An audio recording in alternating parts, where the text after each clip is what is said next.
Welcome to the On the Road with Al and Ivy podcast, with your host, Al Handa, and featuring the music of Handa McGraw International and the solo work of Mark McGraw. Classic literature's greatest hits: Hermann Hesse and Marcel Proust, AI technology and art.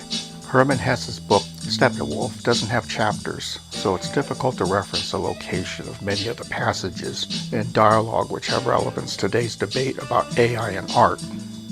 The main character, Harry, has a series of conversations with others who are both real and imagined. Among the most significant are the exchanges between Harry and the ghost of Mozart. The main point in their discussion is the conflict between technology and the purity of art created by humans. In this case, it's what a radio broadcast does to the pure concepts of music. Mozart's point is, quote, "When you listen to the radio, you are a witness of the everlasting war between idea and appearance, between time and eternity, between the human and the divine," unquote. He contends that the message comes through even if the airwaves distort the music. This concept isn't an abstract point. Today, for example, people argue about the merits of a compressed MP3 file versus lossless audio versus digital versus vinyl. Almost every new technology changes art if the audience likes it. As far as the potential for AI-generated work, we don't really know yet. Historically, it doesn't matter much what creators think. If AI art sells, then there'll be artists and companies who will break ranks and go all in on it. Also, it's good to recall what happened to manufacturing jobs when robotics were introduced. It's only a matter of time before AI bots make everything from writing to interior design accessible to the average person. It won't replace genius, but most of the commercial market only requires competence. The issues of royalties and plagiarism will probably be resolved, like with music sampling or other derivative disciplines, through lawsuits and public awareness campaigns. I'm not being cynical here. The legal system isn't a beauty contest, but it does work more or less. There'll be some lawsuits, there'll be a lot of controversy, but things will sort out in the commercial marketplace. Hesse doesn't resolve the question of whether Mozart or Harry is right about tech and art, or more precisely, it leaves the resolution of the debate open to time. That doesn't mean artists should wait and see, but the change is here, and AI's ultimate potential may not be clear for years.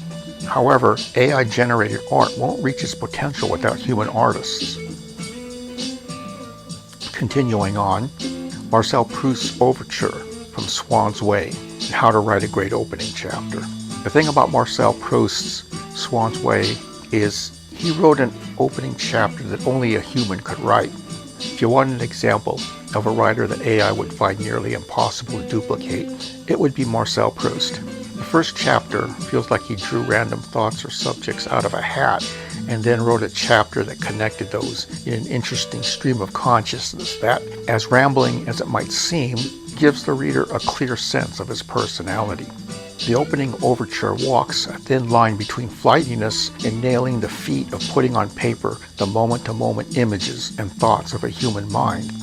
Most psychological novels are highly structured, with well-constructed observations that are insightful, but not generally showing how the mind works as one's senses move from one stimulus to the next.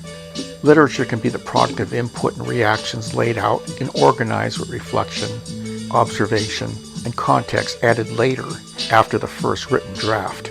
That doesn't mean Proust didn't add reflective passages or philosophical observations to his work. It's just that he didn't write the chapter as a structured piece like Joyce's Ulysses, which was a very different type of work even if both were psychological. A man who sees a woman walk by isn't necessarily going to contemplate the complexities of the species' survival. He might add a meditative passage later in a work in progress that adds detail to that brief glimpse, but that's not how our minds work in real time. My first reaction to this chapter was amazement at his imagination until I realized it was an actual train of thought and not a virtuoso assembling of imagery. We're used to books that describe elaborate internal dialogues, which of course can happen in spurts in everyday life, but rarely one where the observations and thoughts are genuinely unfiltered. Proust may think differently, but his mind works pretty much like anyone else's. His best quality besides genius is honesty. By that I don't mean it's full of juicy confessions, but that he's willing to be quite ordinary, as Orwell once said. Following a path includes the trivial. As a result, the passages seem vivid and human, which is also a credit to the translator C.K. Scott Moncrief. It's very much a chapter written by a human being. Let's continue with a less than serious meditation on coming-of-age rites. Coming-of-age rites for young men and women have pretty much remained the same throughout history. Men endure epic tests of strength and will, while women are trained in the sacred roles of motherhood, parenting, and how to avoid getting a case of the ass from dealing with men.